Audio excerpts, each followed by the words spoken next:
Jason had never been the outdoorsy type, but when his friend Mia invited him and two others, Leo and Sarah, on a weekend hiking trip, he figured he'd give it a try. They'd all grown distant since college, and Mia thought the retreat would help them reconnect. The hike took them deep into the northern woods of Oregon, where cell reception was as dead as the underbrush they crunched through. By evening, the group found a clearing and set up camp. That's when they saw it. A cabin old and leaning slightly, half swallowed by trees and moss. It wasn't on any of their maps. "Let's check it out," Leo said, already halfway there. The others followed reluctantly. The door creaked open with a groan. Not without it. "You said..." Tell it from the perspective of someone who experienced it. First person POV. ChatGPT said, "Absolutely. Here's a first-person 10-minute horror story told as if someone lived through it. The tone is personal, reflective, and meant to gradually ratchet up the dread. The cabin that remembers." I don't know why I'm writing this. Maybe to warn someone, maybe to convince myself it really happened. But I need to get it out. We weren't supposed to stay in the cabin. That's important. We were supposed to camp near Lake Merrill, just me, Leo, Mia, and Sarah. It was our first reunion in years, a chance to catch up, unplug, pretend adulthood hadn't scattered us in four directions. But then the rain started. It came down in sheets that first night, sudden and violent. Our tents buckled. Water got into everything. Sleeping bags, food, even our phones.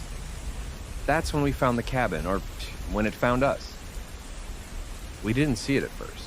Just a faint light flickering through the trees. Leo thought it was another camper, maybe someone with a generator or a lantern. We pushed through the underbrush and found it. An old one-room structure, half swallowed by moss and trees. It shouldn't have had power, but a single bulb swung gently from the ceiling inside, casting a dull yellow glow. I still remember the way the door creaked open, like it had been waiting for us.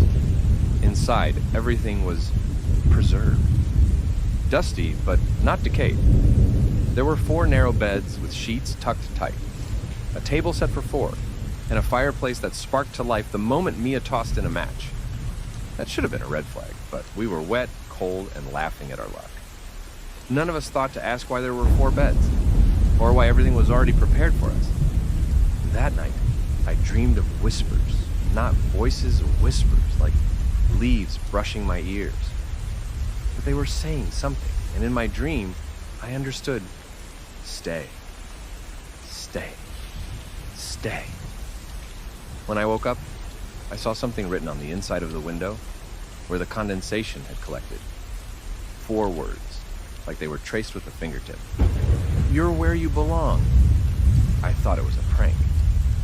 Sarah always liked creepy stuff, and I figured she was trying to freak me out. I laughed it off, wiped the glass, and went outside. But when I got to the woods, something was wrong. The trail was gone. I mean it. Gone. Just thick trees where there had been a path the day before. I tried to retrace our steps, but every direction looked the same. When I turned around to head back to the cabin, it was closer than it should have been, like it had moved. I didn't tell the others at first. I thought maybe I was tired, disoriented. We decided to try hiking out together the next morning. That night, the whispers returned, louder this time, not in a dream. Mia was the first to say it out loud. "Do you guys hear that?"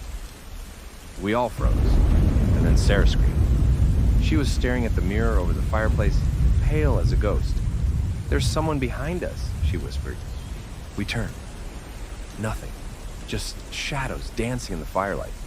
But in the mirror, I swear to you, there were 5 people, not 4. The 5th was tall, hunched, with a face like damp paper, thin, sagging, half-rotted. It didn't move, just stood behind us, watching. Leo picked up the lamp and smashed the mirror. The whispers stopped. For a while. The next day, we packed up and tried to hike out again. We walked for hours. But every trail circled back to the same clearing, the same goddamn cabin. That night, the cabin was different. The beds had our names carved into the headboards. The table was set again, but this time, the plates held raw meat, still warm. And on the walls, pictures had appeared. faded old photos that hadn't been there before. In each one, we were standing in front of the cabin. But the photos were old, decades old. I had a mustache in one. Mia wore 70s bell-bottoms. Leo had graying hair. In every photo, we looked older, like we'd been there for years, like we'd always been. Sarah tried to run. She made it to the tree line before she vanished, just gone. No scream, no sound. We ran after her, screaming her name, but there was only silence. The woods swallowed her. We didn't speak that night. We just sat by the fire, afraid to sleep. Around midnight, I noticed the door had opened on its own. I saw a figure in the doorway. It was Sarah, but her skin was pale, wet, and her eyes were all black. She smiled and said, "The cabin remembers." Then she was gone. Leo lost it after that. Took the hatchet and tried to chop the place down, screaming that it was alive, that it was feeding off us. The walls bled. I saw them bleed. Dark, thick sap, or blood, or something worse. Mia was gone the next morning. Her bed was still made. I left Leo sleeping and tried to burn the cabin down. But the fire wouldn't catch. It just wouldn't. Like the wood was soaked from the inside, and the more I tried, the more I felt something behind me. Watching, waiting. That was 2 days ago, or a week, or a year. I don't know anymore. I'm alone now. Leo's bed is empty. His name is gone from the headboard. Only mine remains. Sometimes I hear footsteps on the roof. Sometimes I see shadows outside the windows that vanish when I look. But the worst part is the mirror. Yes, it's whole again. And tonight, there are 4 figures in it. One of them looks just like you. If you're reading this, please, don't come looking for the cabin. It remembers. And now, it remembers you too. People always say the woods are peaceful, quiet, healing. They've never been to Ashwood. I first heard about the cabin from my sister Elise. She booked it through some obscure rental site that didn't even have reviews. Just a few grainy photos and a description that promised total solitude. She needed a break after a messy breakup and wanted to go alone. She texted me a picture of herself by the cabin, smiling, thumbs up, with that crooked grin I hadn't seen since we were kids. That was the last time I heard from her. At first I thought she'd just gone off-grid. She liked that sort of thing. But days passed, then a week. Her phone went straight to voicemail. She never missed our weekly calls, not even when she was sick or pissed off at me. I filed a missing person report. The cops said they'd check it out, but I could tell they didn't care. Probably just needed space, they told me. People unplug all the time. So I went myself. The drive was long, miles of narrow roads and dense, suffocating trees. I almost missed the turnoff entirely. It wasn't marked, just a rusted chain across a dirt path and a small wooden sign that simply read, Ashwood. I stepped out of my car and everything felt wrong. You know that feeling when someone's staring at you? That prickle on the back of your neck? That's what it was like. Constant, heavy, but there was no one there. The cabin looked like the photo Elise sent. Small, simple, surrounded by thick pine trees. But the closer I got, the more it seemed off. The windows were too dark, like the glass absorbed light. The wood was warped in places, like it had been soaked and dried 100 times over. And there was no sound, no birds, no wind, just silence so thick it rang in my ears. Inside, it smelled like dirt and old wood. Dust coated everything except the table. There were 2 mugs on it. One was full of cold coffee. Elise's duffel bag sat near the couch, half unzipped. Her journal was on the armrest. I flipped through it. The first few pages were normal. Notes about hiking trails, the fresh air, how freeing it felt to be alone. Then, a change. There's someone in the trees. I see them at night, just standing, watching. I found footprints outside the cabin this morning. Barefoot. Huge. The mirror in the bedroom keeps fogging up even when it's cold. Like someone's breathing on it. The last entry was just one line. It won't let me leave. I froze. My skin crawled. I rushed outside to look for any signs of her. Nothing. No footprints, no tire tracks, just endless forest in every direction. I should have left then. I tried to. But the road was gone. I mean that literally. The dirt path I drove in on was just forest. Solid, undisturbed forest, like the trees had grown back in seconds. I panicked. I ran in what I thought was the direction of the road, calling Elise's name. After a few minutes, I came back around, to the cabin. No matter which way I walked, I ended up right back where I started. Like the forest was folding around me, corralling me. I went back inside and tried the radio on the shelf. Just static. That night, I didn't sleep. Every time I closed my eyes, I heard movement outside. Not footsteps, dragging. Like something heavy, wet, being pulled through the dirt. Once I looked out the window. There were faces, dozens of them, half hidden behind trees, pale, sunken, eyes wide and empty, just watching. I blinked and they were gone. In the morning, the journal was open on the floor, a new page scribbled in frantic handwriting. It feeds on attention. Don't look too long. Don't think about it. It wants you to know it's there. Elise is gone. Something is wearing her skin. That's when I saw her, standing just inside the tree line. Same flannel shirt, same crooked smile, but her eyes didn't move. She didn't blink. I whispered her name. She cocked her head like a confused animal, then smiled wider, too wide. And then she whispered back, voice like splinters, "You came home." I slammed the door and barricaded it with a chair. It's been 3 days since then, or 3 weeks. Time feels strange here. Every night she gets closer, just a little. I can hear her breathing through the walls, scratching at the windows, whispering words I can't understand. The cabin won't let me go, neither will she. I think it's using her face, her voice. I don't know if Elise ever made it here at all. I found a trap door in the floor this morning. It was hidden under the rug. I haven't opened it yet, but the scratching is coming from underneath now. If anyone finds this, don't come to Ashwood. Don't follow the voice. Don't open the door when she knocks, because she will knock, and she will sound just like someone you love. I've never told anyone this. Not the police, not my friends, not even my therapist. It sounds insane, but I know what I saw, and more than that, I know what followed me home. It happened 2 years ago during one of the worst times in my life. I was deep into recovery, booze, pills, whatever numbed me. I was a mess. I had just relapsed for the 3rd time, lost my job, and my girlfriend had finally walked out for good. My sponsor, Tom, told me I needed to get away. Go clear your head, he said. Go somewhere quiet, somewhere with no temptations. Get clean, reset. He offered me the use of an old family cabin deep in upstate New York. Said it had belonged to his grandfather, hadn't been used in years, but it had running water, a wood stove, and enough food to get me through a couple weeks. No cell service, no distractions, he told me, just you and the trees. It sounded perfect. The drive out took nearly 6 hours. The last half hour was all dirt road, no signage. I only found the place because Tom told me to count 13 steps up the hill after parking by a crooked pine. And sure enough, just as he'd said, I found a narrow trail. And after a short walk, there it was. A one-room cabin, old but intact, squatting like a dark animal among the trees. The first thing I noticed was how quiet it was. Not peaceful, not serene, silent, no birds, no wind.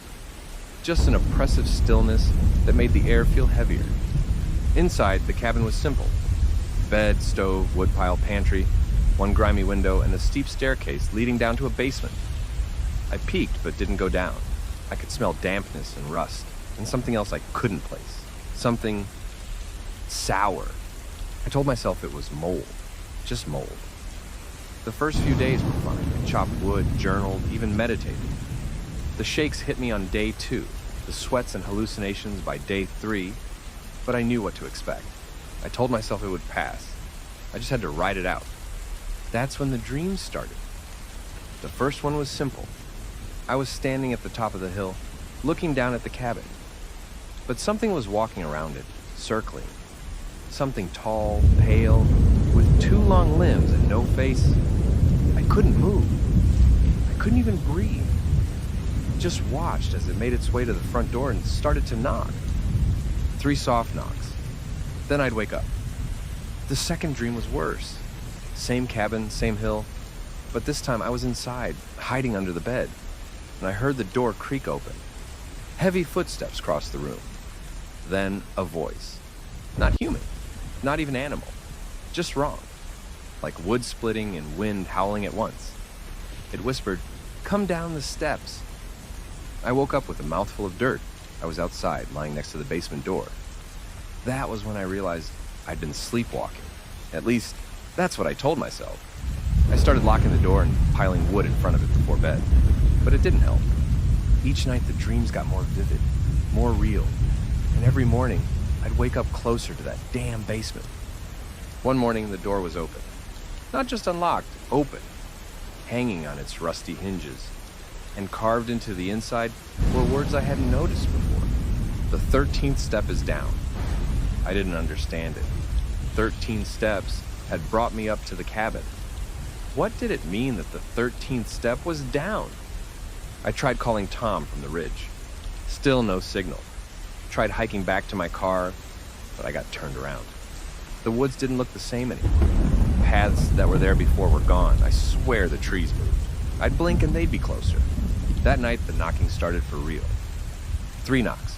Software precise. Just like the dream. I didn't move. I didn't even breathe. Just lay in bed, heart hammering, waiting. Then, a voice came through the door. Same as before. Cracked wood, wind, and rot. "You've come this far. Just one more step." I pressed my hands over my ears and cried. I don't remember falling asleep. The next morning, I saw footprints outside. Barefoot. Long, deep. They led from the woods to the basement door and stopped. The door was closed again. Locked from the inside. I thought about leaving, about running through the woods until I hit a road or died trying. But something in me, curiosity, madness, addiction, I don't know, drove me to the edge. I had to know what was down there. That night, I brought a flashlight. I stood at the top of the basement stairs, one hand on the wall, counting each step as I descended. 1, 2, 3. The air grew colder. 4, 5, 6. The smell hit me then. Rotted meat, wet leaves, burnt hair. 7, 8, 9. My flashlight flickered. I kept going. 10, 11, 12. There was no 13th step, just dirt. I shined my light across the basement and saw the floor was uneven, sunken in the center, like something had clawed its way up from below. And in the middle of that pit was Elise, or something wearing her face. She looked up at me, hair hanging in strings across her face. Her mouth was too wide. Her eyes were all wrong, too dark, too deep, like there was nothing behind them. She spoke in that same splintered voice. "The 13th step is surrender." Then she smiled, and I saw her teeth weren't teeth. They were nails, rusted, bent, all jammed into black gums. I ran. God, I ran. I don't remember getting out. Just remember collapsing in the woods, waking up by my car the next morning with bloody feet and dirt under my fingernails.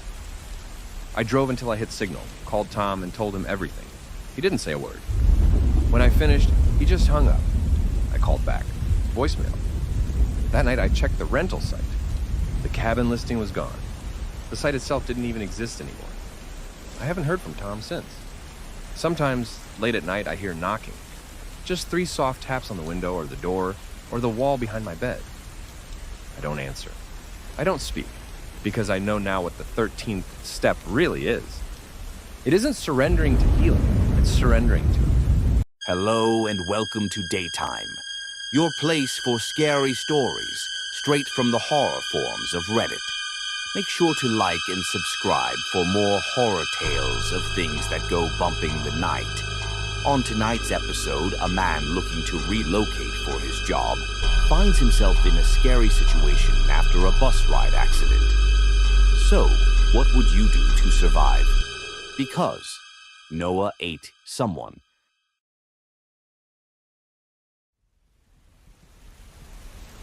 A few years ago, I was moving from Cleveland to Minneapolis. It had been the worst year of my life. The man I'd been dating for the past 3 years had been involved in a scam and squandered most of our joint savings along the way. Shortly after, I lost my job. I just couldn't keep up with the pressure of finding a new place and surviving on breadcrumbs, and I just broke down. So I decided to start over in Minneapolis. I had a couple of friends who offered me a couch to crash on for a couple of weeks. I was looking to get a new job and start over fresh. I got on a Greyhound with nothing but 2 suitcases and a handful of unread DMS. It was a long trip. Most people stepped off in Chicago and Milwaukee. So for the final stretch of the trip, there was only 2 people left. Me and a passenger sitting right across from me. A man in his early 60s. He had a kind face and spent most of his time sending messages to his friends and family. I got the impression that this was some kind of event for him. He had a fanny pack with snacks, an extra battery for his phone, sunscreen on the tip of his ears, and a pair of Ray-Bans resting on his trucker cap. I talked to him a little. His name was Noah. He was heading home after a long consultation job out of state. He was some kind of environmental lawyer.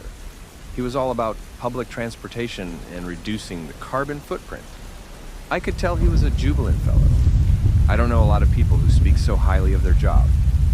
About half an hour from our destination, the bus suddenly lurched. There was someone standing in the middle of the road, and the driver had done his best to steer out of the way.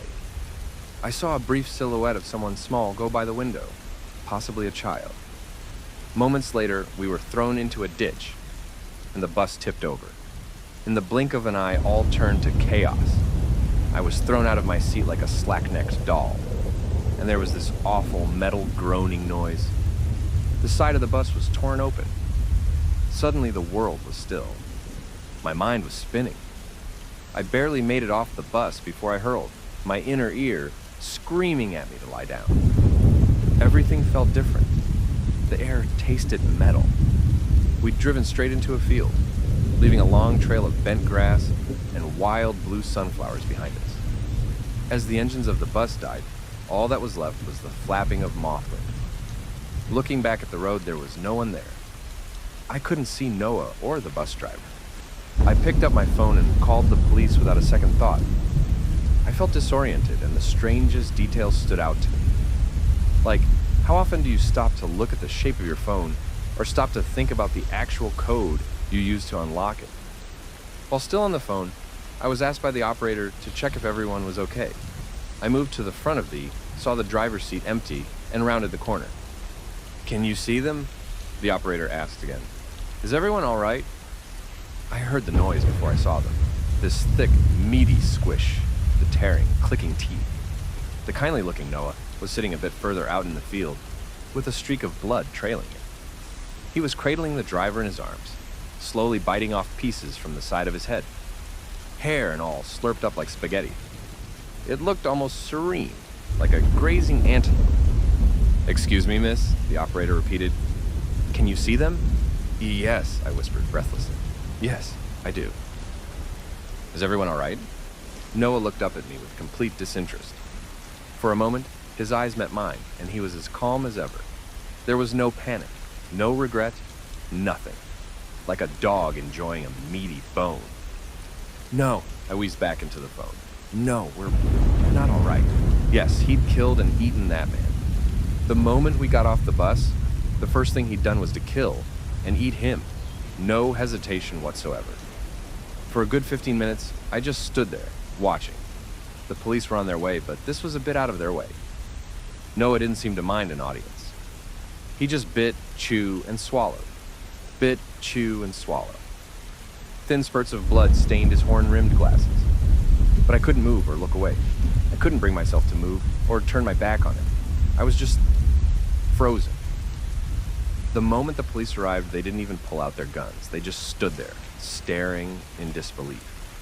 Putting Noah in handcuffs and taking him away was completely uneventful. There was no struggle, no sudden attacks, nothing. Noah just looked disappointed to have his meal taken away, like a child tiredly reaching for his teddy bear. I was so distraught after stating my witness account that I forgot one of my bags. I just took the one closest to me and got out of there. I couldn't bring myself to call on my friends. I crashed at the first motel I came across. I sat up all night staring into the ceiling, still trying to make some kind of sense about what I'd seen. I didn't notice myself crying, and I didn't notice how those cries slowly turned to screams. I just lay there, head empty, screaming into a cheap, tear-stained motel pillow.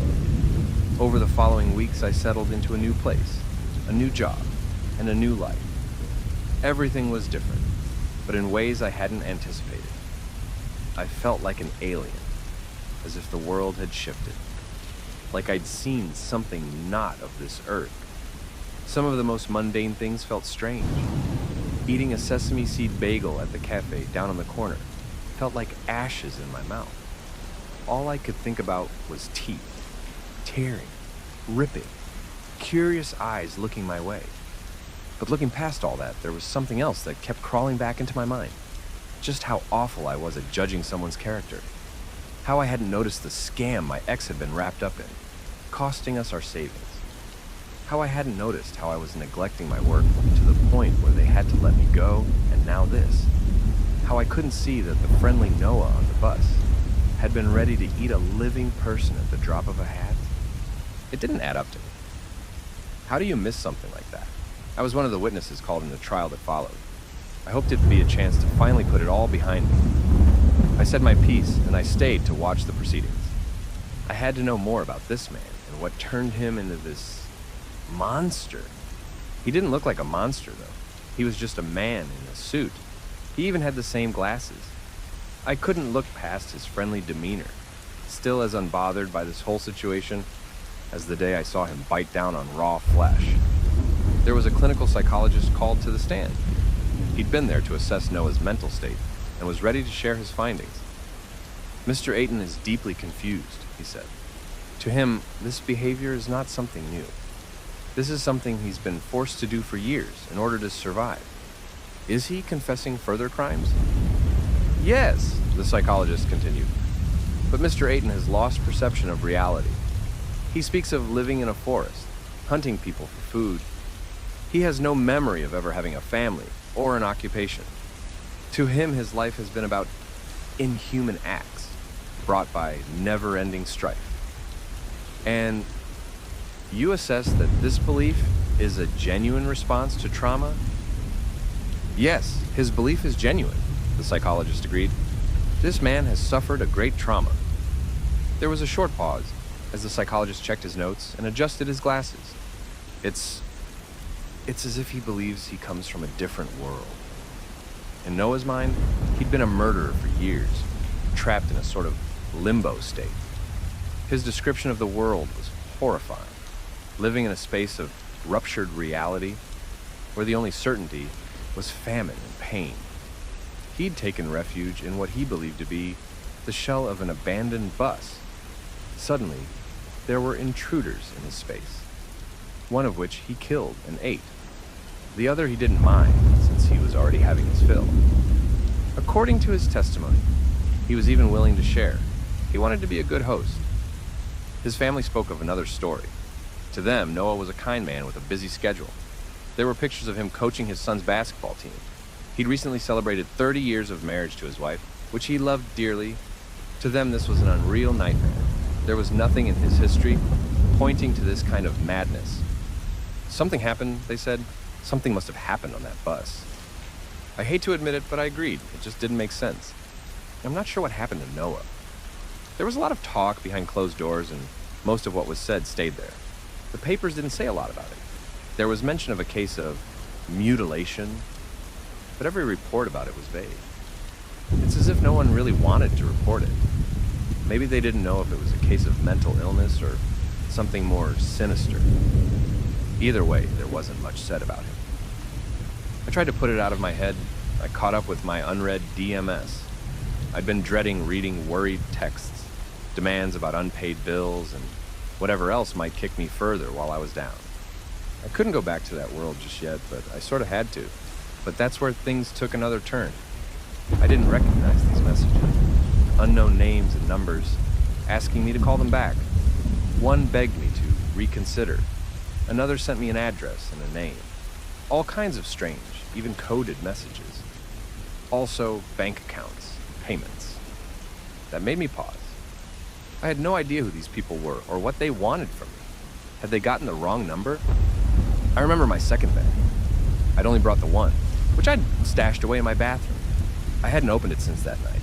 And the second bag, well, I still hadn't talked to the police about it.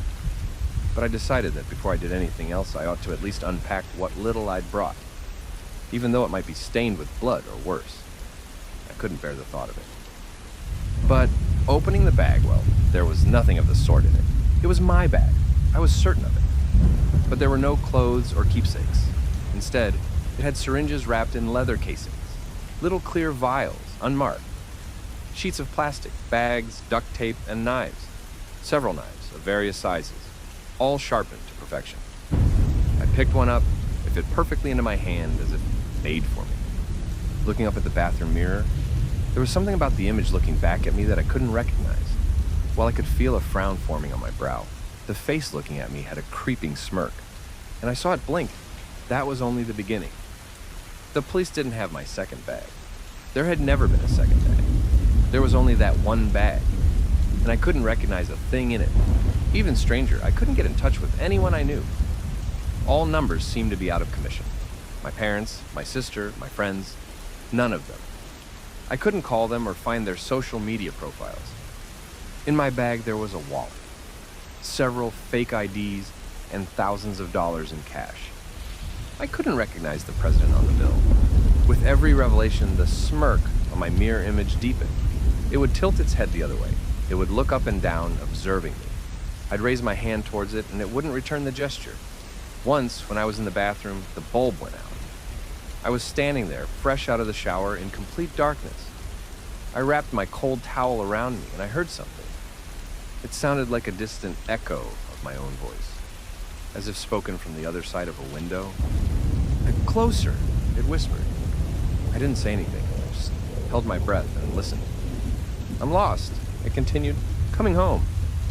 A finger brushed against my hair. I recoiled, and so did something else. I heard footsteps, moving away. As I opened the bathroom door and let some light in, the mirror image was nothing out of the ordinary. But somewhere out there in the dark, I heard waning footsteps. With every message I received, it was becoming increasingly clear that people were expecting something of me. That I'd move somewhere, meet someone, do something. I was asked about my equipment, about places and times. There were also a handful of threats from people expressing disappointment. There was a knock on the door once. Another time, I saw a car slowing down to watch me through the kitchen window. There were mysterious phone calls at night, and whenever I stepped into a dark room, I'd stay clear of mirrors. If I stepped too close, I could hear something moving in there. Footsteps, irregular breaths. Sometimes I'd feel the warmth of something reaching for me. Skin just inches away. Then, a hasty retreat. I decided to retrace my steps. After all, Noah Ayton had been a family man before we swerved off that road. But what the hell had I been? Maybe he wasn't the only one who'd changed. I rented a car and took to the highway. I was having trouble navigating, ending up down a couple of roads I wasn't supposed to. When I finally began to recognize where I was meant to go, the sun was already setting. I didn't care. I was ready to drive through the night if need be. The first rain spatter came as soon as the sun set. The wind was picking up. I didn't dare to look in the rearview mirror.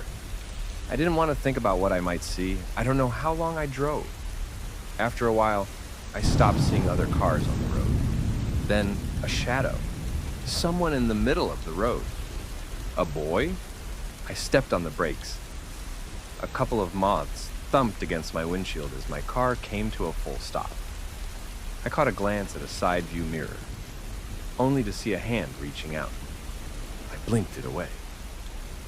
I got out of the car, looking back down the road. I could still see the silhouette of a boy, walking away, just like that night when the bus swerved off the road. This had to be connected. It just had to. I left my car running by the side of the road. "Wait," I called out. "Hold on." He didn't stop. I was catching up, but as it turns out, I wasn't the only one. As I got closer, other figures emerged from the rain. Some of them looked like me. Others only held a vague resemblance. A select few were identical. Further out, there were other figures. Some impossibly tall, others barely even human.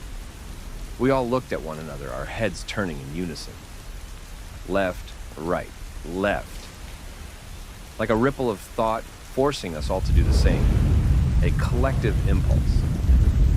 "I want my knives back." A voice breaking through the rain. I didn't have to turn around to know who it was. I'd seen her in the mirror dozens of times by now, but this time her voice was unhindered. There was no mirror in the way. I could feel her staring at me. We were all spread out in a circle around the mysterious voice, a sort of beacon we'd all gathered around. And the closer we got, the stranger things became. I lost track of time. I could barely feel the weight of my heartbeats as they quickened and slowed, seemingly at random. The wind picked up, then disappeared, then reappeared. Rain to snow to hail to summer sun. In one blink of an eye, the world was on fire. In another, we were standing in oncoming traffic, cars throwing themselves off the road to avoid us. In one place, the stars were gone and the ground was nothing but black sand. In so many places, there was nothing left. No life, no sky, nothing. It was terrifying. I wanted to turn around to run, but I couldn't trust the figure to my side not to take advantage. Instead, I stopped. A few moved closer, only to dissipate or be changed forever. One sprouted a third arm. Another was dragged into the dark by an unseen force. One fell to the ground, stretched and bent like hot metal. Screams, cries, and hysterical laughter. Slowly, the boy moved away. With every step he took, I could feel my world slowing down. By the time I could feel the rain on my skin again, there was a hand on my shoulder. I was grabbed, spun around, and pushed. In front of me, my twisted mirror image. "Go home," it hissed. "I'm done with this place." A push. Shadows growing distant and the rain growing stronger. A different rain. There was an unknown car waiting by the side of the road. One more neatly parked. Similar to the one I'd used, but not the same. Going through the glove box, I recognized several items. Looking in the back seat, there were 2 familiar bags. I realized what had happened. I'd been gone, and now I'd returned. I have been back here for quite some time now. Here, where Noah Ayton is an ordinary family man without any articles mentioning his name. I settled into my new place and eventually got a new job. Got back in touch with my family and friends. I started to recognize the faces on my dollar bills again. But a few things have happened. No one has seen my ex for a while. There was a string of disappearances around the area where I used to live back in Cleveland. I don't like to think about what has happened there. Am I responsible? If not, who is? I'm not sure what happened that night. Not really. I think we got too close to something we shouldn't. And what little sense we make of this world got mixed up. I can't help but to look a little longer at mirrors. I lean my ear in to listen, making sure I don't hear anything. I turn my head back and forth, making sure the image follows. So far, it does. But I sometimes get the sense that it doesn't. Maybe in the dark, when I can't look as closely. If you find yourself near a strange sunflower field, keep your eyes on the road. Slow down. And if you do get a little too close, watch your surroundings, check your bills, and in more ways. Hello and welcome to Daytime, your place for scary stories, straight from the horror forums of Reddit. Make sure to like and subscribe for more horror tales of things that go bumping the night. On tonight's episode, a man looking to relocate for his job gets an apartment with an interesting landlord. So, no matter what you say or do, they will never leave their homes. I want to tell you about the most turbulent time in my life. There was a 3-month period where my world crumbled. The woman I was going to marry moved to Europe to pursue higher education. My father passed away from a sudden illness, and the imports company I worked for got uprooted and moved southwest to Cairo. I had no choice but to take what little life I had and follow the company. I signed up with an agency to help me find a place to stay. I had to get something fast, or risk losing my job. It wasn't all bad, though. By staying with the company when almost half the staff left, I had an increased seniority. I was reassigned to help with foreign contracts and overseeing customs agreements, meaning a lot of late-night phone calls and video conferences with people in distant countries. I was busy keeping my head above water. I tried to sleep as little as possible, as my heart hurt whenever things got too quiet. I devoted myself to my work, hoping my intrusive thoughts would quiet down over time. Because if they didn't, well, That was hell on earth. I was lucky. There was an opening for an apartment on short notice. The rent was surprisingly cheap, and it was a nice neighborhood. There was a notice about there being an adjoining shop downstairs, but that it had limited opening hours and the rent was cheaper to compensate. I looked over the floor plan and couldn't find anything to complain about. 2 rooms, a kitchen, a bathroom, and a storage closet. It was all I needed. No one seemed to have anything bad to say about the owner either. Now, I could have signed up for a look at the apartment before I signed the lease, but I was afraid that I might lose my spot in the queue. It was a very attractive deal, both location-wise and rent-wise. To find a place like that on such short notice is almost unheard of. The agency I'd used was equally surprised. This never happens. One of them told me over the phone. At the end of the day, it's up to you. But I can promise you that lightning won't strike twice. So, yeah, I took it. The apartment building didn't really stand out. It was 3 floors tall with a smooth red exterior, white arched windows next to shaded balconies facing away from the sun, a little shop on the corner, and a set of ornate glass double doors leading to an entryway. There had been a couple of abandoned building sites on the way there, but this building was situated at the edge of a residential area, overlooking a pristine field of grass. It was beautiful. There was a bronze plaque hanging above the door. It was old by the looks of it. I bring you respite in the house of rest. That was a name I'd heard in passing. The building had an address, like everything else, but the locals seemed to refer to it as the House of Rest. I liked the sound of it. The entry was lined with beautiful handcrafted hexagon ceramic tiles.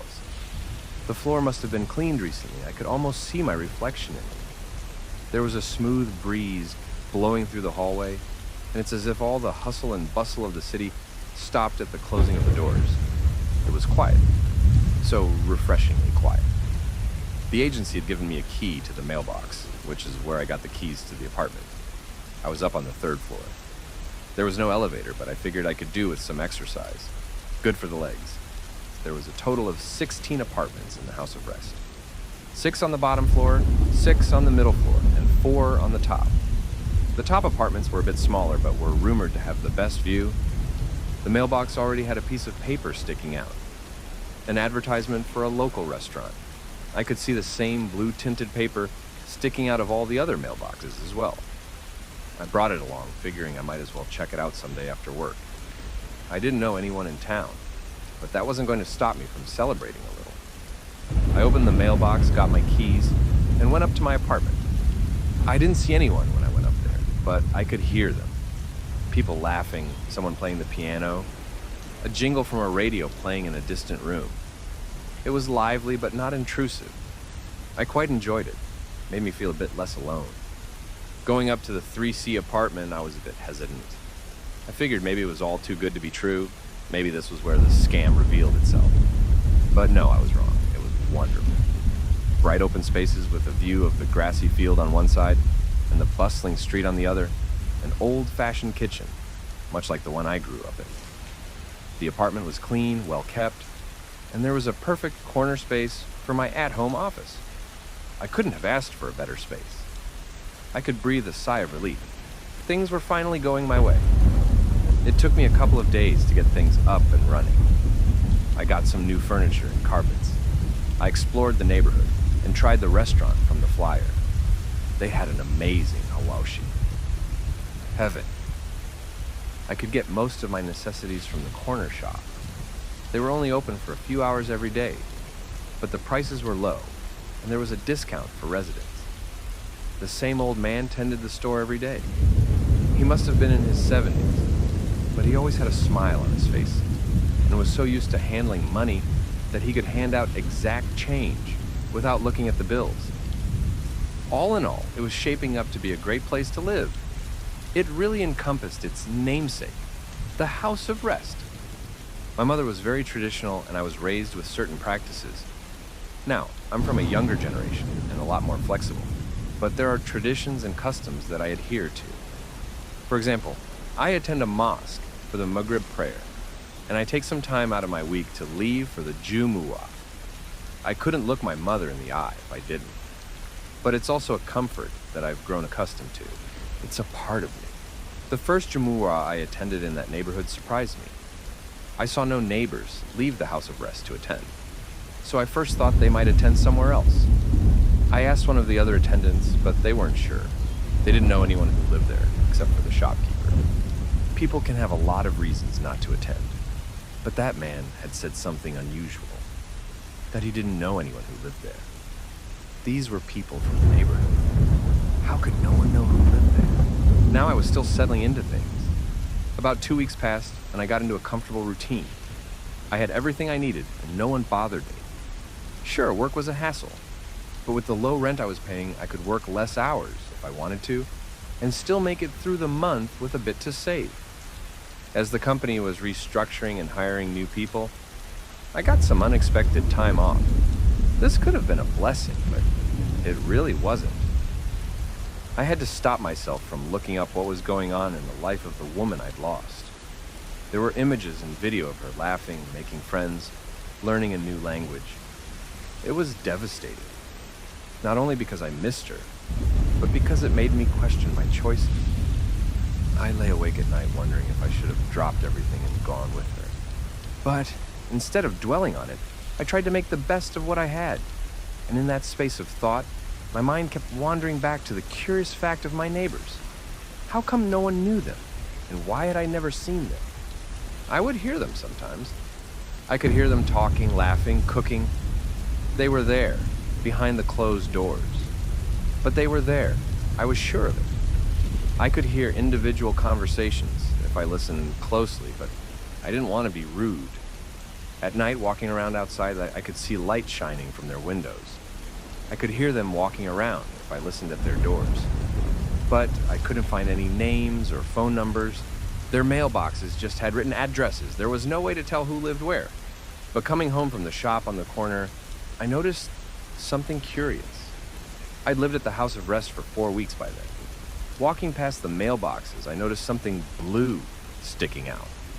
The same flyer for the restaurant that I'd received on that very first day was still there in every mailbox but mine. No one had gone outside to check their mail for weeks. This caused me some concern. I decided to go down to the corner shop to ask the shopkeeper. I figured he'd worked there for years, maybe decades. He must have seen someone at some point. I waited until a couple of kids scurried out, and then I walked up to him. A small TV kept running in the corner, but he didn't pay any attention to it. His eyes were all on me, with an inviting smile. "Excuse me," I said. "Do you know any people in this building?" He looked at me with that same smile, but said nothing. "Excuse me," I repeated. "Do you know them? Anyone?" He laughed a little and offered me a cigarette. I took it. "You don't speak?" I asked. Little. He said. Very little. He had this raspy old voice, and he pointed to his throat. I didn't press him about it, and instead went outside with him to enjoy my smoke. This man's beard was as ashen as his cigarette, but it fit him somehow. We just stood there for a moment in silence, watching the busy street, people rushing by like the blood of a vein. There was something organic to it, and just stepping back for a moment calmed my nerves. I don't think it was the cigarette. It was the perspective. Yafiu. The old man said. To be. Yafiu, I repeated. You know him? The old man nodded, giving me a tap on the shoulder. As he went back inside, he looked back at me a final time. Good man. Now, I didn't want to just barge in on Yafo, but I figured I'd keep an eye out. I'd never set foot on the second floor. I had no reason to. But I couldn't help being curious about what kind of people my neighbors were. There had to be a reason why so many of them never left. Maybe there was another reason the rent was so cheap. Another week passed. I was getting into a routine where I rarely had to leave home. Apart from going out to pray, I pretty much never left my apartment. The corner shop had gotten some of my favorite food brands, so most food and drink that I wanted could be bought right downstairs. It really became my haven. Going outside and getting bombarded by the sounds of the city grew increasingly frustrating. I still had to leave for in-office work a couple of times per month, and when I did, I longed to get back home. One time, after returning from a long day, I saw a man leaving the house of rest. He was about my age, but wore surprisingly old-fashioned clothes. I walked up to him, trying to get his attention. He turned to me with a calm demeanor, his hands open. "Are you Yafo?" I asked. Yes, that's me. He said. The old man at the corner told me you live here, I said. I just moved in, so we're neighbors. A neighbor? He smiled. What a blessing. Come, dinner's on me. There was no way to say no. I could tell he wouldn't accept it. And besides, this was the first neighbor I'd spoken to. I had to know more. Yafeu told me he'd lived in the house of rest with his wife Rashida for years.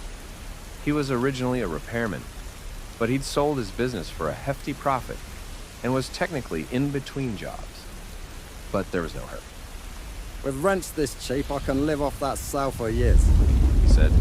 I only do some extra work on the side when I want to get Rashida something special. What about the others who live there? I asked. Do you know any other neighbors? No, He said matter-of-factly. we all keep to ourselves. It's our piece of heaven. No need to bother it. It really is a house of rest, I said. It really is. We're very blessed. Before we went our separate ways, there was one question I'd forgotten to ask, so before we said goodbye, I turned to him. I have to ask, I said. What were you doing today? He turned to me with a cheeky smile. I must confess I have a vice. He said. I get a bottle of red wine for my wife, and I get a pack of smokes. The good brand, not the cheap stuff from the store. It's my one indulgence, I swear. So that's it? A bottle and some cigarettes? Don't underestimate the little things. He said. They are the best and the worst things in life. There wasn't much to say about that. He had a bottle he'd brought along, a fancy brand that he'd gotten from downtown. As Yafeu turned to leave, he looked back a final time and waved. If you smoke indoors, sit at the open window. He said. You can't smoke inside, but they don't check the open window. As he wandered off, I assumed he was talking about the owners. But that was another thing. I'd never met them either. But what did he mean by them checking the windows? Who did? When? In the late hours of the night, when I was working at my office desk, I would think about that. What did Yafeu mean? Was it just a friendly reminder to keep the apartment in good shape? Or was it something more literal? I couldn't tell. Were the owners that strict? I tried to go and talk to him a couple of times, but he never opened the door. I figured he was busy or out doing something. But without a clear answer, my mind was left wandering. So in a sudden lapse of judgment, I decided to challenge this thought head on. So one night, I stood by my closed window and lit a cigarette. Now, I can't say for sure what I was expecting. I don't think I was expecting anything at all, really. Maybe someone would ask me to put it out. But no, nothing happened. I was a bit disappointed, really. But as I turned to flick the ash off, I noticed something. The soothing breeze turning to an icy sting. The flavored smoke in my mouth turning sour. There was this warmth on my shoulder, as if someone was looking at my neck.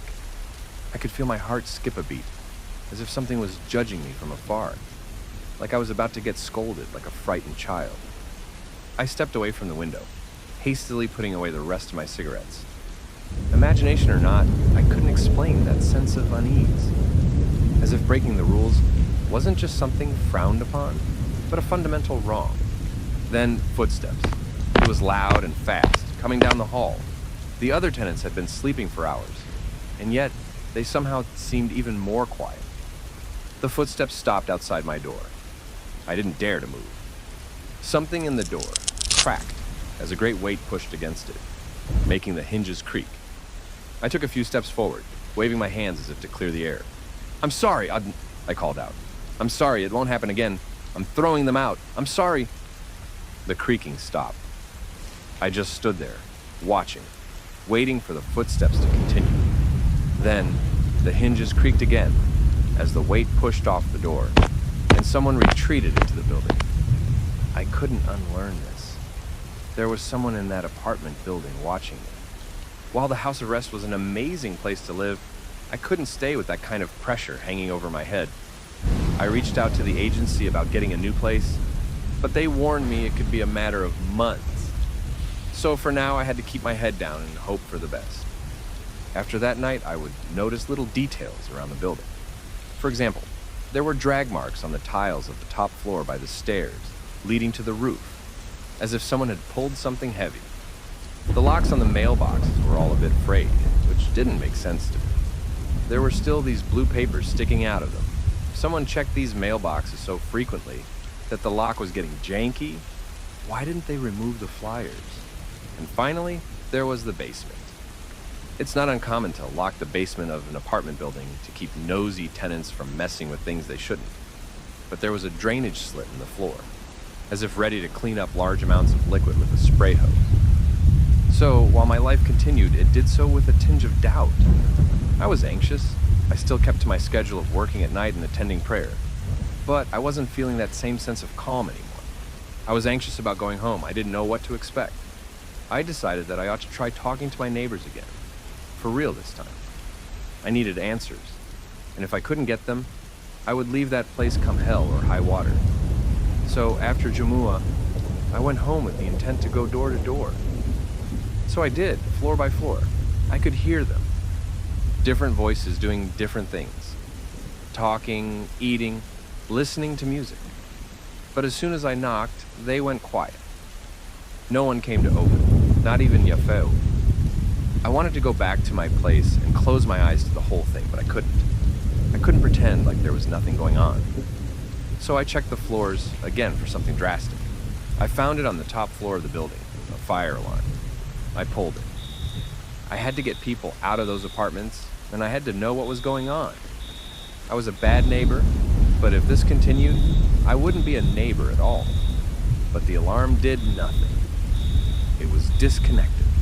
So, while this building was in pretty good shape, it was old-fashioned. It had a sort of grimy PA system in place, with speakers lining the hallways. Looking around on the bottom floor, I found a white side door leading to a supply closet with the PA system controls. I couldn't help but notice how well used the cleaning supplies were. There was even a garden hose for spraying away liquid of some kind. I turned on the PA system and heard it crackle to life. It was old, but functional, if barely. I had to click the button a couple of times to get it to work. And as a first test, it only picked up every third syllable or so. My voice barely carried through the old wires, coming out as a distorted, crackling mess. But after a couple of seconds of adjusting and holding the cable at just the right angle, it worked. Please exit the premise, I said. You need to leave your apartment. This is a temporary measure. I didn't recognize my voice, and it carried so slow that I could hear myself on the floors above. This had to do the trick. If this didn't work, nothing would. I hurried up to the second floor. Every door was closed, and it was quieter than usual. Then, one by one, the doors would open. Doors clicked and swung open tentatively. Careful eyes looked outside, scanning the premise for answers. There was Yafeu, of course. Next to him, his wife Rashida. But there were others, too. Beautiful young couples, some with children. Each and every one of them a picture-perfect couple or family. And all of them as healthy and well cared for as you could hope for. They started walking out into the hallway. I could hear the same happening on the floor above. What's going on? Someone asked. Is there a problem? Do we need to leave? Another asked. He said we shouldn't leave. I don't want to leave. Someone added. Please, don't make me. Please. The PA system crackled again. Return to homes. Turn to home. Go back inside. Go back inside. I couldn't tell if the distortion was from the voice of the speaker or the struggling electronics. But people weren't sticking around to get an answer. A heartbeat later, they threw themselves back into their apartments. The final face I saw was Yafeu, apologetically closing and locking his front door. I hurried up the stairs, rushing towards my apartment. Something was moving downstairs. I could hear footsteps rushing at full speed, hot on my trail. I didn't look back. I just hurried back to my apartment, grabbed my keys, and slipped. The keys sailed across the hallway, landing somewhere in the harsh shadows of a sharp overhead light. And someone joined me in the hallway. The old man from the shop. His back was straighter, and he looked taller. I just looked at him, not knowing what to expect. Then he spoke. It was the same raspy old voice as I'd heard down in the shop. But there was something else to it. It wasn't just a tired old voice. It was something deeper, It wasn't just a sick man. It was something inhuman, struggling to find speech in something not designed to talk. And as his eyes reflected in the dark, like a cat on the hunt, he spoke again. You. I rushed forward, grabbing my keys. He ran towards me. Not just a brisk jog, but a full-on sprint. I could never have anticipated how fast he was. I fumbled with the keys as they stuck to my sweaty palms, and I barely got back inside before he got to me. I closed the door but didn't get a chance to lock it. Before my fingers could reach, the door burst wide open, leaning off its hinges. The old man was tall enough for his head to reach the ceiling, but it wasn't a normal height. It was something unnatural about his proportions. As his neck extended, his head brushed against the ceiling and bent backwards at a breakneck angle, as his limbs grew elongated and boneless. His head leaned backwards, as if looking backwards, but the body never turned away from me. His arms, now longer than my entire body, pushed me across the room, breaking my kitchen table as I bruised my tailbone. You defy sanctuary. It spat. You defy rest. With a single arm, it pulled the oven out of the wall and grabbed the live wire connecting to it. Without skipping a beat, it pulled on the wire, ripping it straight out of the wall while still connected. It sparkled and popped in protest as he moved closer. You were hurting. It continued. You were ready. It stabbed the wire past me and into my workspace, bursting my computer wide open with a violent bang. It was so hot that one of the windows cracked. This will not fall into ruin. It growled. It is no house of flies. With its free arm, it grabbed my shirt, pulling me up to my feet. I was choking on my own spit as I looked into a shapeless, flesh-like void. As the old man's skin came apart, all that was left underneath was a strangely textured dark, like a walking night. This will not corrupt. It growled, pulling me closer. It is no house of lies. With the last bit of air in my lungs, I wheezed out what words I could. It's a house of rest, I whispered. Sanctuary. Home. Home. It repeated. It poked a long finger into my chest, and I felt my breath turn cold. Where heart is... Something ached in me. Something terrible and deep, like my nerves turning upside down. It forced my eyes back into my skull, as if I was trying to look at my own spine. As I collapsed to the floor, gasping for air, it was gone. Thundering footsteps disappeared down the hall, leaving me with a pounding bruise on my chest. I tore my shirt open and looked for bleeding. There was a massive bruise that reminded me of a sunflower, right over my chest with a thumbprint in the middle. By morning, that bruise would have turned a sickly blue. Minutes later, I got back on my feet. I stumbled into the hall and down the stairs. I almost tripped on my own feet. But by the time I got to the bottom floor, that bruise was burning me, and with every step I took closer to that front door, it burned even more. I could feel my pulse skipping a beat and changing pace. There was a twist in my stomach as my lungs contracted, spilling out a mouthful of blood on the pristine floor. I could challenge it and press further, but I would die, so I didn't. Turning to go back upstairs, I'd see the old man standing at me from the basement door, observing me, not saying a word, just clutching a garden hose to clean up the blood from his precious floor. The next morning, the old man came to my apartment. He fixed the walls, the door, everything. He brought along some groceries and a brand new work laptop, the same kind they used at the office. I have no idea where he got it from or how he knew where to get one. He had the oven hooked up by dinner time. I noticed how he never once reacted to hearing the adhan, the call to prayer. He didn't even look at me twice when I brought out my prayer mat. He just kept working. I didn't know what to do. I could ask someone for help, but I was afraid of what would happen if I left. There was something inside me that didn't want me to leave, and I'd never heard of anything like it before. But then again, even if I left, where would I go? What would I do? I could see why everyone stayed inside. It was easy. The old man would come up with groceries, and he would get you anything you asked for. A new computer, a phone, fresh fruit, anything you might need to keep yourself calm and controlled. So for about a week, I stayed in the house of rest. I didn't leave for the Maghrib as I used to. I didn't leave for Jumu'ah. I didn't have any hawashi at the restaurant down the street. I stayed inside, praying for guidance. It was the most gilded cage you can imagine. It was so simple to let yourself be trapped. All you had to do was accept that this was as good as it would get. But I couldn't accept it. I just couldn't. That place may have been perfect, but I wasn't. Every day, I would roam the halls. I'd walk up and down, looking for answers. And every time those footsteps came back, I'd hurry back inside, like nothing had happened. I wouldn't tempt fate, and I wouldn't attempt to leave. I would play by the rules, which made me think of Yafu. I managed to catch him leaving his apartment once. He looked displeased to see me as he leaned back against his front door. You made him mad, He said, bad idea. "But you can leave," I said. "How can you do that?" He lets me. He said, It's only a small indulgence. A little wine, a pack of smokes. There's a trust. I've never had the urge to escape, so he doesn't care. "And you're accepting this?" I scoffed. "You want this, Yafu?" I have everything I need. He smiled. I'm sheltered. I'm in love. My belly is full. This is the answer to my prayers. Isn't it yours too?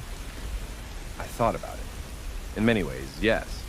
If I stopped working altogether, the old man would still let me stay, I was sure of it. I'd still have food on my table. Hell, I'd probably have shows to stream on my laptop. And judging by the other people who lived there, he would keep me happy and healthy for as long as he could. Maybe he could even keep me young, like the others, as time passed. But there were things he couldn't heal. And there were things I didn't want to surrender. Not yet. "I can't stay," I admitted. "I will die." Yafel looked me up and down. There was something resolute in his expression, an understanding. Perhaps in the way we were different, could he see my pain? He walked up to me, handing me one of the fancy cigarettes from his pack. Then remember what I said when you smoke. Yafel whispered. Open the window. He doesn't check an open window. "I'm not interested in..." No, my friend. Listen. he repeated. He doesn't check the open window. That night I opened the window and lit my cigarette. I took in the bustling sounds of the city and leaned out. It was a long drop from the third floor. My heart was pounding, but not like it had when I tried to leave on the first floor. Yafu was a genius. This thing didn't expect me to climb out a window. Maybe it was so rigid in its rules and regulations that it couldn't fathom the window being used as an exit. Couldn't imagine what it would be like to break rules. Using a bedsheet, I leaned out. I was having second thoughts. My heart was pounding, but I couldn't tell why. Was I dying or just deathly nervous? I felt around with the sole of my left foot, trying to find a grip. But no. The exterior was a smooth red. There was nothing to grab. Instead, I settled on dangling out the window, clinging to that bedsheet for dear life. At some point, my hand slipped. I fell and smacked the corner of an arched window, sending me into a roll. I hit the ground at an angle, bruising 2 ribs and knocking my shoulder out of its socket. But I was alive. Screaming, but alive. I could hear the crackling of the PA system from the house as a furious scream curled over the airways. I could see the lights of my apartment go on and off. I heard glass and wood break as something tore through it. People were gathering on the street, thinking there'd been a brawl, that I'd been thrown out of a window. Someone was filming, another was calling for help. As they carried me away, I saw the shadow of an old man linger in the open window. And on the floor below was Yafeu, raising a lit cigarette at me. Other tenants joined him from their own windows, looking out at me with pity, shaking their heads, shedding a few tears. They weren't angry, they were mourning. And in a flurry of emergency services, pain, and raised voices, the house of rest disappeared from my sight. I haven't been back since. I never knew who to talk to. Everyone who I'd thought would listen had nothing to say. I learned quickly after talking to my family that my story sounds mad. I've tried to soften it to say that the landlord was abusive, but they couldn't make sense of it. "Then why did you stay so long?" they'd ask. "And wasn't he just an old man?" You have to look at it for what it really is. You have to hear and believe the full story. That's why I wanted to talk to you here. One of few places where I think a voice can be really heard. But I'm not going back, and I never will. The bruise on my chest has long since turned into little black strings. Most of the time, it just looks like roots, but it flares up sometimes. When it does, the surrounding skin gets this mild tint of blue, like the image of a strange sunflower. I can also kind of see it in the cold. It's like it's always there, waiting just under the skin. Not too long ago, I reconnected with my lost love in Europe. I think she might have been what kept me from being complacent in the house of rest. And I'm so grateful for it. Without her, I wouldn't have seen the cage for what it was. She says she misses me too, and in a couple of weeks, I'll be going abroad to be with her again. But I wanted to share the story before I go. I wanted to talk openly about it this one last time, and then never again. Because even now, I can't help but think I might have made a mistake. That I might have turned away something that could have been perfect. That if I'd only stuck to the rules and kept my head down, maybe everything would have worked out. But then I get that ache in my chest, and I can't tell what it is. It might be the threat of something vast and inhuman claiming me as its own. Or it might be a heart that I willingly give. Hello and welcome to Daytime, your place for scary stories, straight from the horror forums of Reddit. Make sure to like and subscribe for more horror tales of things that go bumping the night. On tonight's episode, a man working as a climatologist gets a report of a place with weird weather. So, what's the forecast there? Because here, it is snowing feathers.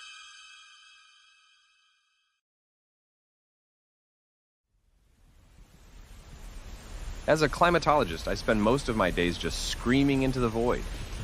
One academic paper at a time, I start to feel more and more like a doomsday prophet. The end is nigh, we yell from the proverbial rooftops. But honestly, I'm as sick of doing that as you are listening to it. Don't get me wrong, I love my job. I get to see and understand things that others usually take for granted. To see the machinations of the planet come together to explain an unpredictable outcome. To face the storm and say, yeah, I get it. We're learning the language of Mother Nature, her screams, tantrums, agony, and relief. But earlier this year, I was sent to study something new and different. I wouldn't go as far as to say we're bound to the whims of an eccentric millionaire, but at the same time, it wouldn't be too far from the truth. Most of our collective projects are privately funded. Most of the time, we're free to do whatever we please, as long as we make our parent company look good. But sometimes they point us in a direction and ask us to go fetch. We're basically academics on retainer, ready to drop our projects at a moment's notice to service our masters. Yeah, I don't like that metaphor either. One day an article dropped in my inbox. It was sensationalist nonsense. No more than 400 words about fishermen coming back from the sea covered in feathers. They called it feather snow, and they swore to its authenticity, claiming it usually came around every 2 weeks or so. The article played it off as a joke, but I wasn't laughing. I could see who sent it to us, our parent company. We had a short staff meeting, and it turned out everyone had been sent the same article. Someone was heading southeast of Portsmouth to debunk it.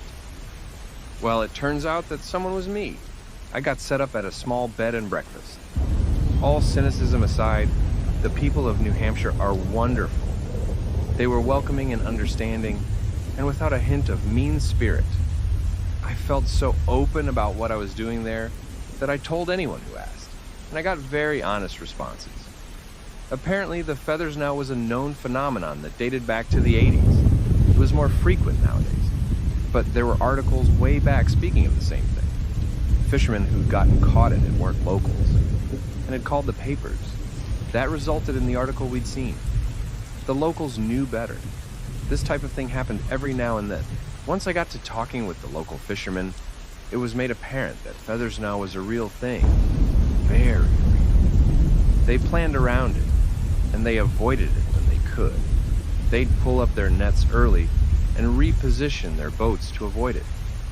4 different families of fishermen showed me feathers from the previous falls that they'd saved in jars, and I was allowed to take some home for testing.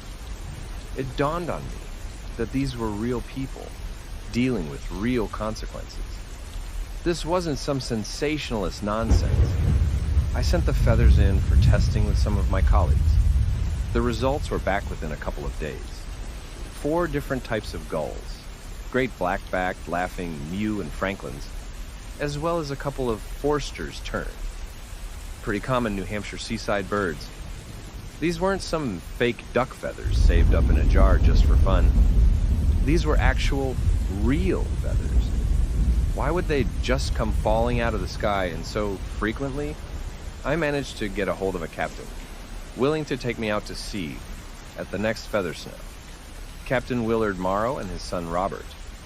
They also had 2 fishermen who worked for them, but there was no need to bring them along just to witness the feather snow. Instead, the 3 of us were going alone. I brought all kinds of equipment. I was going to measure everything from cloud density to humidity to freaking radon. I just brought whatever I could.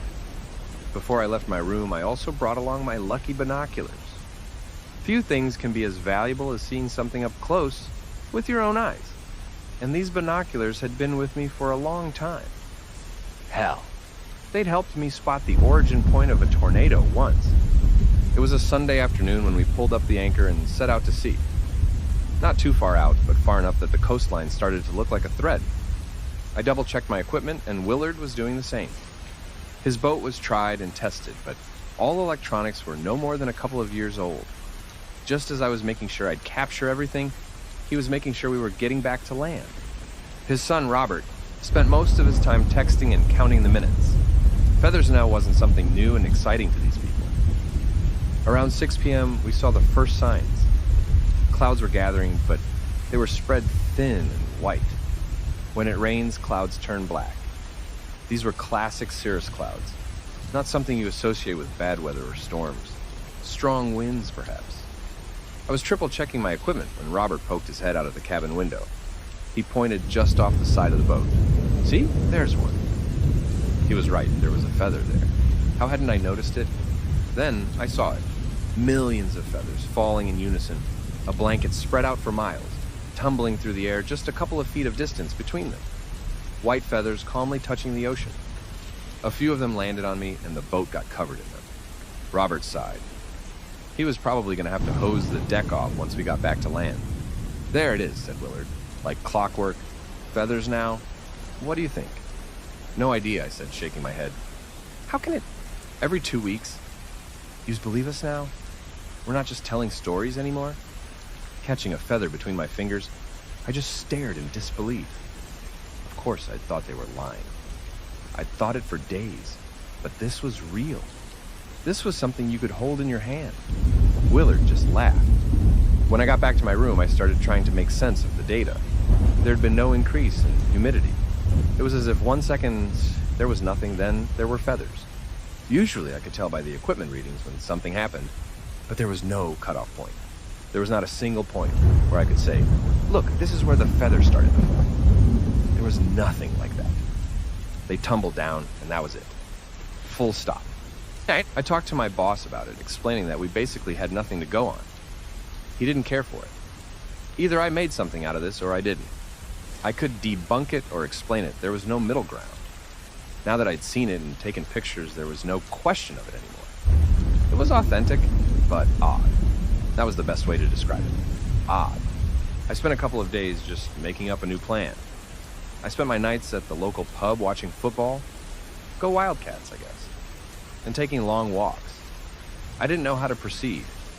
There are no rule books for this type of thing. I met Willard and his 2 fishermen at the pub one night. They recommended I talk to a guy named Humphrey, or Hump, and they gave me a number. He was a pilot of a small plane used for displaying banners and messages, a skywriter of sorts. He was a retiree who ran a private pilot course for folks around the area, and he was a bit of a local celebrity. You should see what's going on in the clouds, Willard suggested, and if you're going up, you want Hump to pilot the damn thing. It wasn't a bad idea, and it earned them a couple of beers. Go Wildcats. I'm not afraid of heights, and I'm not afraid of flying, but this time, I was. I got in touch with Hump, and we decided to go up during the next feather snow. He didn't mind. The winds were usually mild, and he had a proposal to help out with anyway. As long as I promised to help him with the lettering, he would help me out, free of charge. How could I say no? He brought me out to this tiny airstrip on the outskirts of town. There was barely any asphalt on the road there, but the strip itself was immaculate. It was privately owned, and Hump took great care of it. As I got there, he was hosing off the plane. We shook hands, had a few laughs, and I helped him with the letters. "Marry me, Jocelyn," it said in bold red letters. When it was time to go, I had to cram myself into the back seat of the plane. There were only 2 seats, and I couldn't bring much equipment. I settled for my camera and my binoculars. Hump, being of a slightly larger than average frame, barely fit in the front seat. Still, he was as used to flying as I was to walking. I know I shouldn't have felt safe in that tiny seat, but there wasn't a hint of insecurity in anything he said. If anything, it was going to be fun. Good old Hump. Cirrus clouds usually rest at about 5,000 to 6,000 meters, and we were going well beyond 8,000. There would be plenty of opportunity for me to see what was going on for myself. Hump even agreed to stay lower than usual. He was, truth be told, a little questioning about why we were going out. Not because he was afraid, but because he didn't get the point. There was nothing out there. Sure, Feather Snow was weird, but it wasn't malicious. There wasn't a single shipwreck out there because of it. It was too close to shore. But we took to the skies. Man, feeling that big piece of metal lift from the earth is something I'll never get used to. It is one thing to be on a commercial flight, but this thing was tiny. Every twist and turn registered instantly in my stomach, and when Hump started joking about a barrel roll, I nearly gagged. It wasn't the kind of thing you get used to. You either love it instantly or hate it for the rest of your life. I was clearly in the latter category. We circled around town a couple of times, 4 in total. Hump got a text message confirming they'd seen the proposal, and he turned the plane around. I just wanted it to be over. I got a hand cramp from steadying myself, and my ears were ringing from the sound of the propeller. Still, I'm a professional. I wanted to take some pictures and see what was going on. Once we started seeing the cirrus clouds, I got my camera out. It helped to watch the world through a lens. It made it seem less real. I took a few pictures, but wasn't seeing anything in particular. I leaned back to regain my composure when Hump spoke up. "Hey, you seen this?" he asked. "That's a lot of birds." I looked back down as Hump circled the area. He was right, it was a whole lot of birds. Hundreds, maybe thousands. More than there should be. They were circling a particularly thick part of the cloud cover. Hump took us down to get a better view, and I photographed at least a dozen different species, all flying in a circular formation like a ring in the sky. It would have been impossible to see them from the ground. They were hidden by the clouds. They were all of different white plumages, and they kept to a certain part of the sky where the clouds obscured them. "You seen this?" he repeated. "What are they doing?" "Same as us," I laughed. "Either sightseeing or fishing." I brought out my binoculars to get a better look. Then I saw it. In the center of the bird ring, where the clouds were the thickest, there was a black spot. It hadn't been there a few seconds ago. A big circle-like shape. I photographed it, putting my camera on max zoom. What happened next will haunt me. A white circle appeared inside the black spot. As Hump took us up, I realized I was staring at an eye. An eye the length of 2 fishing boats. In the literal blink of an eye, thousands of birds just disappeared. Their bodies were gone, leaving only feathers behind. Feathers that slowly wafted down like snow. Then, the eye turned its attention to us. I could see a faint outline in the clouds, like a shimmering celestial flatfish, too large to comprehend. I started hyperventilating, burying my head between my knees, staring into myself instead of out the window. I pounded the back of Hump's seat, stammering to take us away. Nothing happened. I forced myself to look up, only to see the front seat empty. Nothing but the clothes remained of Hump as the plane started to turn, fast. What happened next were the most panicked seconds of my life. Trying to wrap my head around what I'd seen, trying to pull the flight stick up, trying to get loose and climb into the front seat, all while plummeting towards the open ocean. I sat on Hump's warm clothes as the ocean came rushing towards me. I don't know how I survived. The crash was devastating. I remember crawling out of a wreckage, being cut by hot metal, leaning against a life preserver. There was an intense cold, followed by a pleasant warmth. I threw up at least 3 times, and I passed out just as something shone a light in my face. I woke up 2 days later in a hospital. The crash was pretty big local news. But that's all it was. No mentions of eyes in the sky. No mentions of the feather snow. No. Apparently Hump was a known alcoholic who did sightseeing flights without a license. My name was spared from the articles, but there were plenty of mentions of an implied rich snob who got his comeuppance. I haven't been back since, and my physical therapy is progressing slower than it should. It feels like that thing is still out there, looking for me. It has seen me, and now it wants to know where I went. It wants to do something with me. The entire me, not just my body. It wants to take me away, leaving nothing but a shell behind. My feathers, if you will. There have been no more reports of feathers now outside the coast southeast of Portsmouth. Apparently it stopped after Hump disappeared. But just last night, as I was struggling to sleep, I saw it. Clear as day, a single white feather dancing towards the ground. I think it's here. Hello and welcome to Daytime, your place for scary stories straight from the horror forums of Reddit. Make sure to like and subscribe for more horror tales of things that go bump in the night. On tonight's episode, a man working to stop a riot have a more than interesting experience when it can't be found. So, where did everyone go? Because I can't find the missing riot.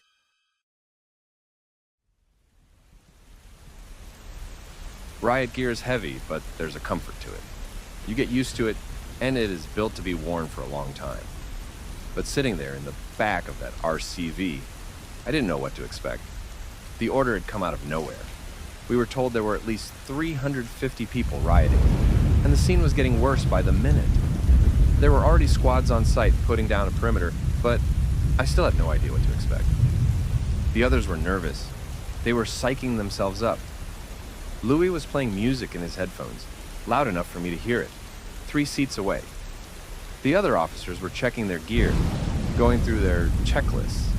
We'd stopped asking questions. There was nothing more to tell about what we were stepping into. When the doors sprung open, we were ready for anything. Shields up, we stepped out. We expected yelling, screeching megaphones, sirens, fire. But what we ran into was possibly the one thing we didn't know how to handle. A completely empty street. All 350 people who'd been there just 15 minutes earlier were gone. There were large cardboard signs without prints. Gas masks and improvised weapons littered the sidewalk. A nearby store had been looted, and there were signs of sporadic violence, but not a soul there. A couple of pigeons were inspecting a lost jacket. I'd never seen anything like it. Sure, some gatherings dissolved, but not before the police arrived. Check for bystanders, the captain called out. Someone had to see something. I wasn't sure what to think. I walked up to Louis, who'd picked up a spray can. "What do you make of this?" I asked. "Something's up," he said, handing over the spray can. "It's empty." "So?" Louis stretched out his arms, making a point. "Where's the graffiti?" As we took a walk around town, it became increasingly clear that everyone had heard some sort of commotion, but no one had any idea what happened. I talked to an elderly couple who told me they'd heard shouting and glass breaking, but they had no idea what it was about or where everyone went. "Do you know what they were protesting?" I asked. "Some legislation, probably," said the elderly man. "Always something." "Did you hear anything?" "No, can't say I did," he clarified. "They chanted something, but I can't tell what." "But you heard it?" I asked. "You sure you heard something?" Yeah, he insisted. "Just can't remember what." Things were getting stranger.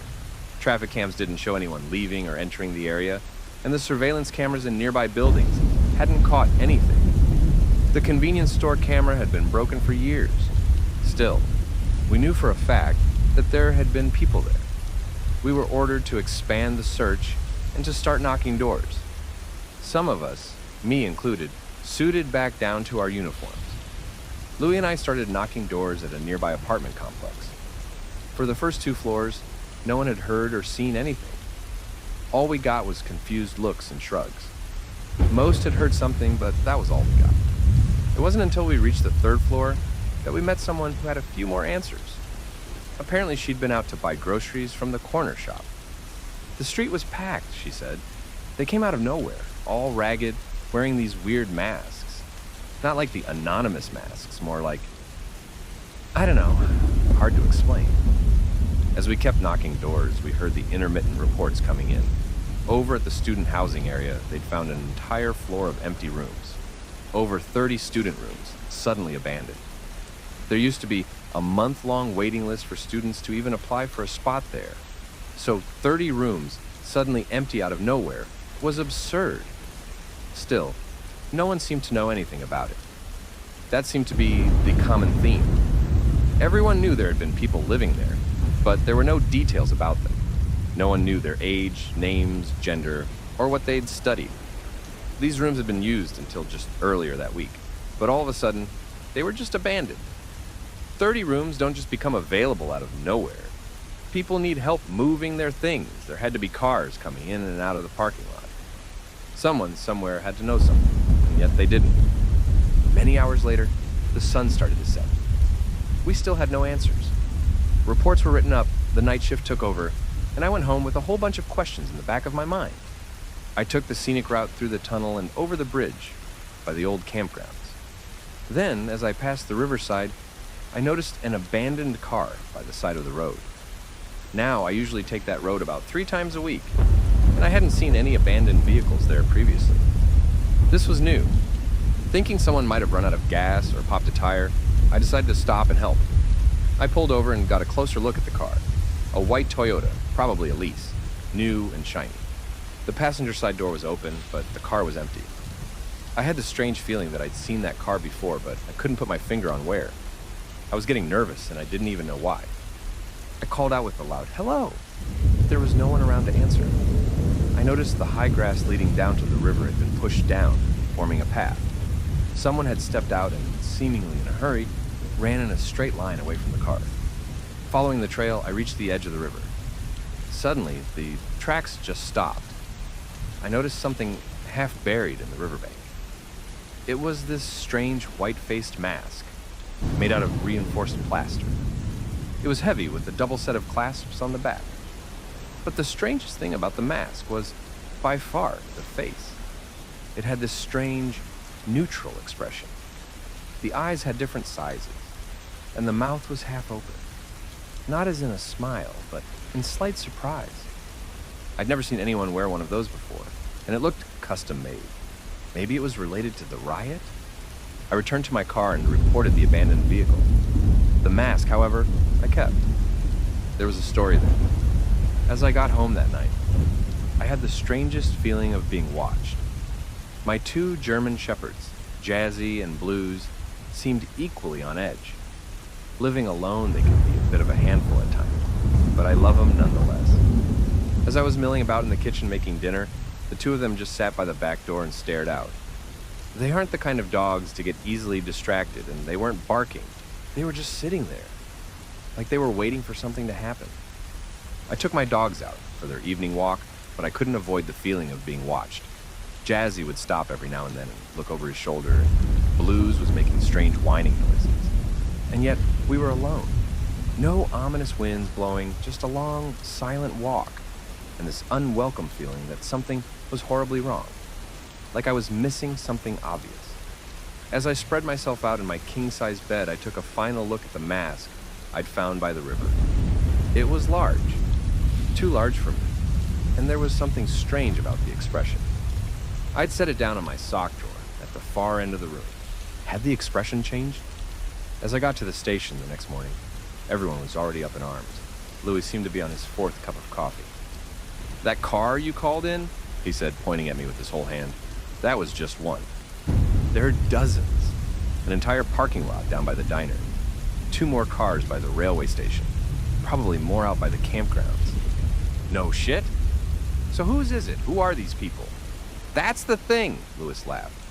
"Unregistered. Every single one. Unregistered. No names, all invalid plates, no insurance registry." "You're kidding." "I fucking wish," he laughed. "This is gonna be a nightmare. Grab a file and a coffee, we're on overtime." Our lieutenant had brought in a plate of danishes and about a dozen coffees from a nearby shop. That was never a good sign.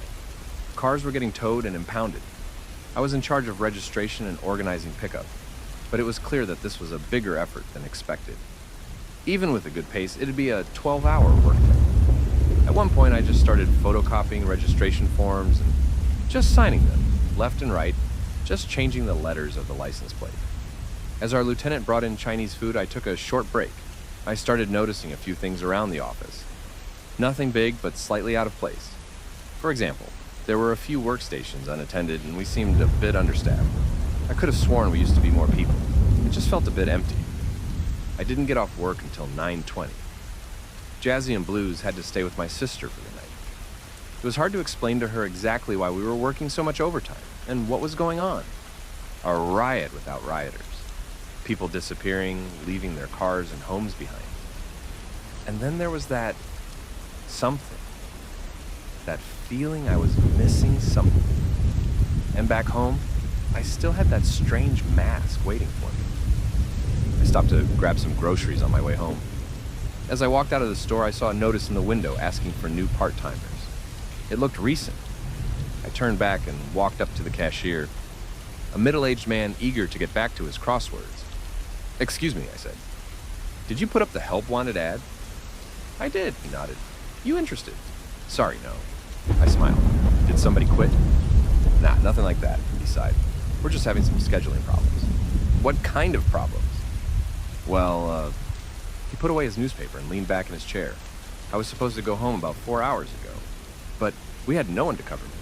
"Do you usually have that?" "I think so, yeah." "So in a way, it's like someone's missing?" We looked at one another, trying to find the right words. He was about as stunned as I was. "Yeah," he nodded. "Yeah, like someone's missing." I decided to take a walk around town. It felt like my eyes were opening. The local cinema had a note on the front, informing customers about shorter opening hours. The parking lot by the gym seemed emptier than usual. And as I was about to turn back to my car, I noticed a golden retriever. It was still wearing a leash, but there was no one to hold it. As I approached it, it took off running.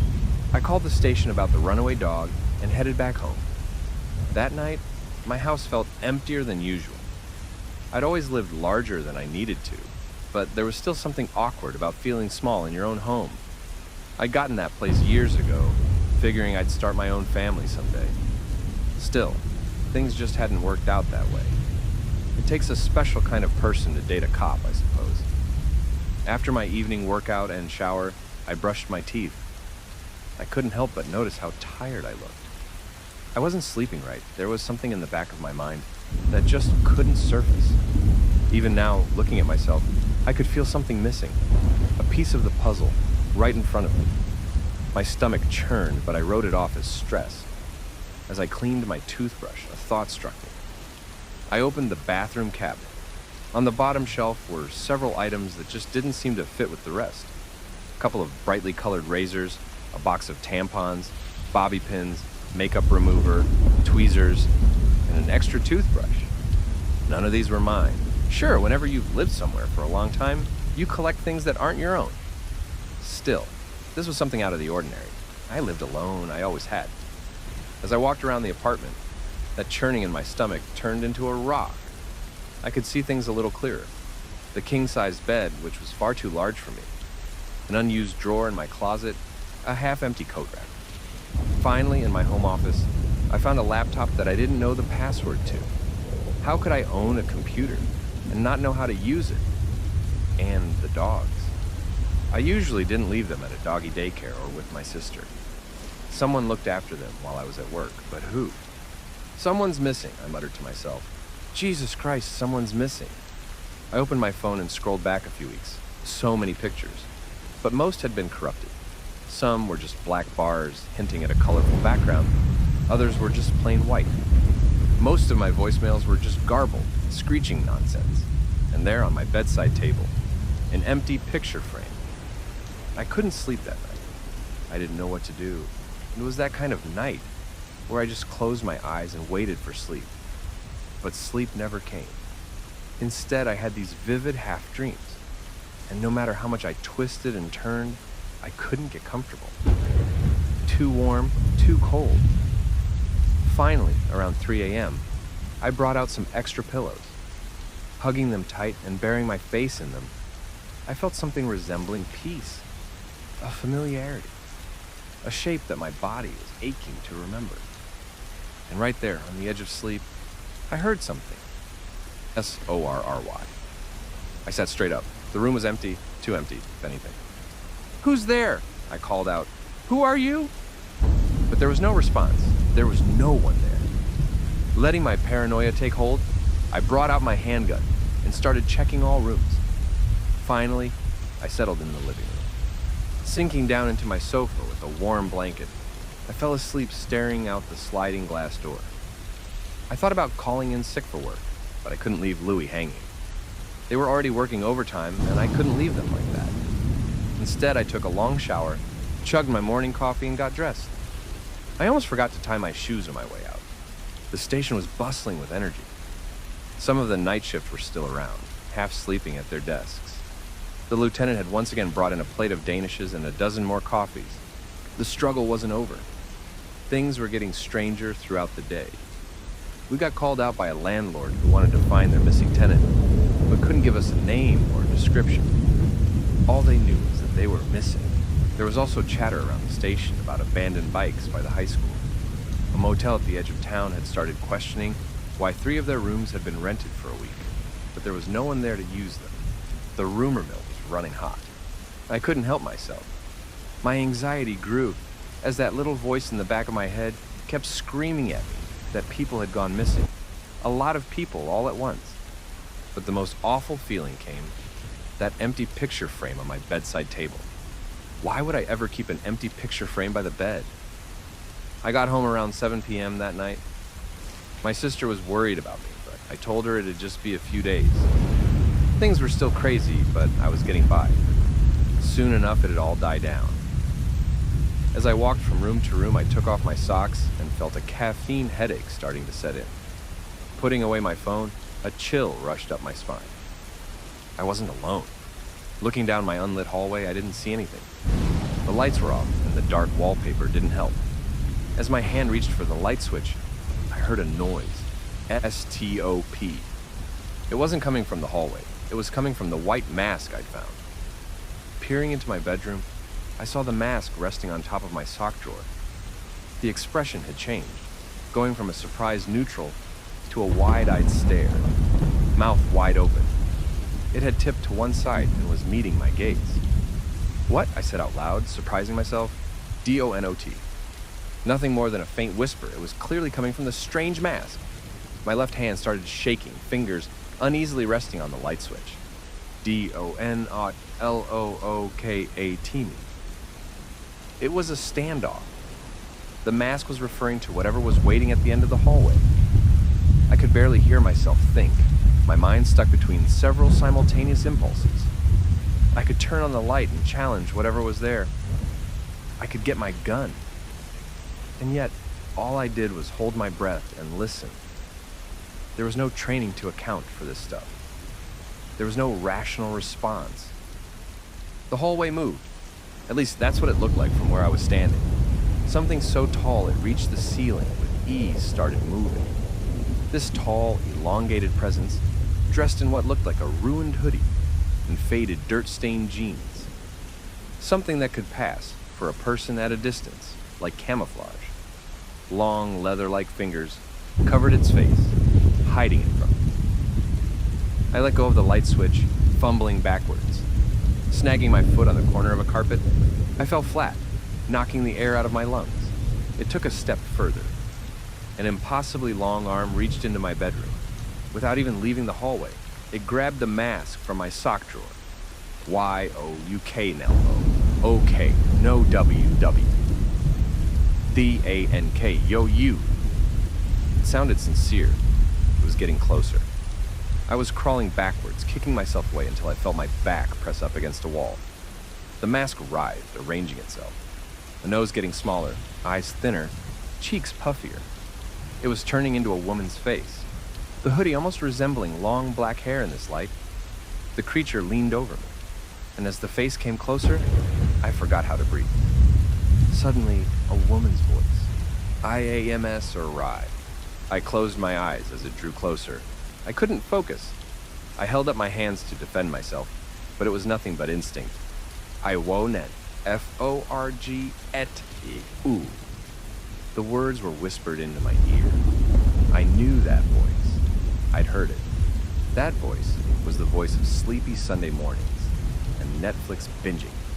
The voice of homemade lasagna and long road trips with jazzy and blues. I'd heard it 1,000 times, and suddenly I was hearing it for the first time. As my heart broke, a pair of ice-cold plaster lips kissed my cheek. I screamed. I barely even noticed the other people. They'd come through the back door and the bedroom windows, at least a dozen of them, all dressed in the same white masks. They flocked around the tall figure, looking down at me with weapons at the ready. Chains, bats, lead pipes. Some were breathing heavily, others just stared at me. They all hid behind their masks, their faces distorted in impossible proportions. I pulled my hair, trying to understand why I was in such pain. Why was I missing someone so much, without having even the slightest memory of them? One by one, they all stepped out of my front door, leaving me broken on the hallway floor. All that remained was a gift. My own white mask left on the bedroom windowsill. It looked sad. I've had a hard time understanding what happened the day of the riot. I think there had to be people there, but we just collectively forgot about them. Maybe it wasn't even a riot. The first time I tried wearing that mask, I could have sworn I heard that woman's voice again, calling out to me, asking about my day. Since then, I've worn it every night as I go to bed. The pillows I hug feel more alive, warmer, and sometimes I can almost see her in the corner of my eye. But it affects me. I get this feeling that this is a dangerous path to take, and I'm not sure I can turn back. Even just wearing it every now and then is the only thing that stops my heartache for a while, as I trick myself into thinking she's there. And I know she's real in some way. I got the password for the laptop. Lately, my mask has started to change expression. It has gone from tragically sad to this manic-looking stare. I feel better than ever wearing it. I can laugh again, dance again. I can feel a familiar warmth when I lay down to sleep. I can feel a hand on my shoulder when I cook. Something that guides me to what spices to use to make everything taste as it used to. I'm starting to remember things, details, words. I don't care if it is too late. I don't think I can ever